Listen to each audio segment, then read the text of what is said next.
Stop. Don't send Robux the wrong way and lose a big chunk for nothing. There's a simple method most players still don't know.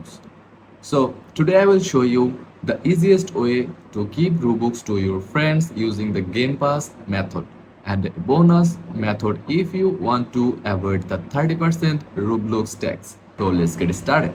First, your friend creates a Game Pass. Go to Roblox website, then Create tab. Now, open a game or experience.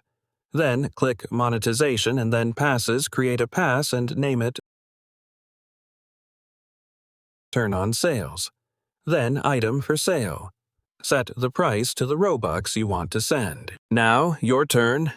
Go to your friend's profile. Find their game and open the store. Buy the Game Pass. And boom! Robux is transferred minus 30% fee. Now, the method 2. Open Roblox website.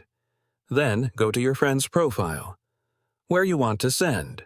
It will let you go to the Roblox app, click the 3 dot, then select Send Robux. It will let you go to the Roblox app on desktop if you are eligible. Enter the amount of Robux. Tap Send.